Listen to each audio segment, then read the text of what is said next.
The 1920s was called the Roaring Twenties for many reasons. Flappers, like we just watched in video 7.3, were one reason. But there's also changes in alcohol consumption. In fact, there was such a push to limit alcohol consumption in the 1920s that Congress passed the 18th Amendment, December 18th, 1917. This Prohibition amendment literally banned the right to own, consume, sell, consume, or own, I can't remember the exact wording, alcohol from all homes and businesses. This is also known as the Volstead Act. The Volstead Act was passed to enforce the 18th Amendment and went into effect 1920. Now, this noble experiment prohibited the manufacture, sale, and distribution of alcoholic beverages. So consuming is not illegal. You just can't make it, you can't sell it, and you can't get it from somebody. Now, this noble experiment was supported by prohibitionists. They believed that alcohol was the root of all social problems in the United States at the time. Who was the typical prohibitionist? Female, Protestant, and living in rural areas. Now, the Prohibition movement was led by two major groups, the Anti-Saloon League and the Women's Christian Temperance Union. In a sense, Prohibition probably worked. The overall consumption of alcoholic beverages dropped consistently up until the last years. So it was successful in limiting consumption. However, for the most part, Prohibition failed drastically. Hardcore drinkers continued to drink, and they looked to organized crime to get their alcohol, which we're going to talk about. Prohibition was ended in 1933 with the ratification of the 21st Amendment. Now, many say, which we're not quite there yet, but Prohibition was ended because 1933 we're about 3.5 years into the Great Depression, and there was a decision by the government to allow people to produce alcohol to increase jobs as well as giving people something to help them deal with the Great Depression. So if you wanted to get alcohol in the 1920s, you could. And probably you would have gone to a speakeasy. A speakeasy is a private, secret nightclub where alcohol was sold illegally. The name comes from the fact that when you went to order a drink, you were to keep your voice down and to speak easy. In order to enter a speakeasy, one had to give the password to the doorman. A person had to know the right people to get the password. These speakeasies were so popular, how could they be a secret? Well, in reality, they weren't. Everyone knew that they existed, and everyone knew that alcohol was being served at them. If that was the case, how did they manage to stay open? Well, I want you to watch this little video clip for additional information on the speakeasy.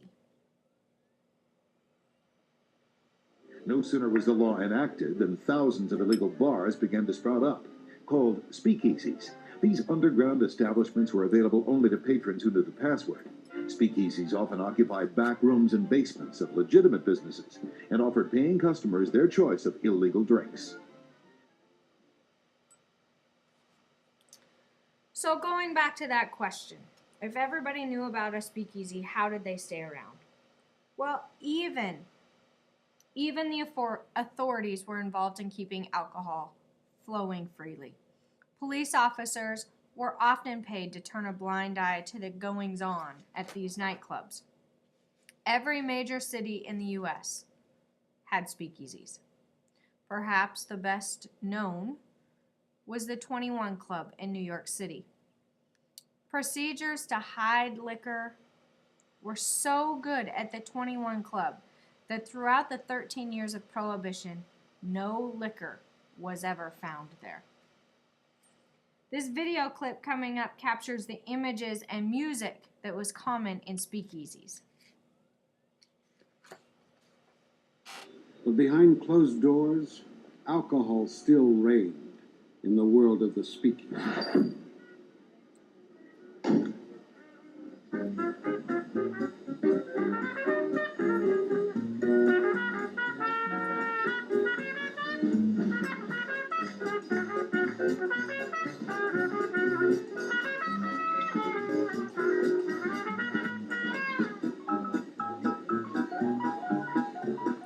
In this underworld, the liquor flowed, immersed in decadence, absorbed with luxury.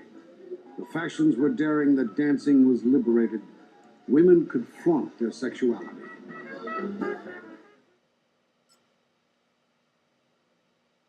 So, as I mentioned before, speakeasies and prohibition gave rise to organized crime. It had good intentions, but the results were disastrous. The need for illegal liquor led to the rise of organized crime. Speakeasies needed liquor on a large scale, and the mob stepped up to provide it. New York City and Chicago became the two centers for mob activity. Speakeasies not only became a source of liquor for the drinkers, but also a center for gambling. Most of the liquor that was smuggled into the country came in through Detroit. A mob called the Purple Gang controlled the flow of liquor in and out of Detroit. Other organized crime groups, gangs, were well established in the 1920s to provide illegal alcohol. Some of these you should recognize. For instance, Al Scarface Capone ran the largest of all organized crime gangs, an Italian gang based primarily in the south side of Chicago. By 1929, his total wealth was estimated to be more than $62 million. He gained so much political power that law enforcement officials could not control him any longer. He was both a good guy and a bad guy. Both a good guy and a bad guy. He donated a lot of money to various charities and organizations. But in the end, he was still violating the law. As Capone gained power, he went after his largest rival, George Bugs Moran, who ran an Irish-German-based gang on the north side of Chicago. So you can see they're dueling for territory in Chicago. To get rid of his rival, Capone set a trap for Moran with the help of the Purple Gang. Moran and members of his gang were lured into a garage to buy liquor when members of Capone's gang, dressed as police officers, raided the place. Luckily for Moran, he arrived late and never made it inside. 7 members of Moran's gang were lined up by the policemen and shot in the back with machine guns. The event occurred on February 14, 1929, and became known as the St. Valentine's Day Massacre.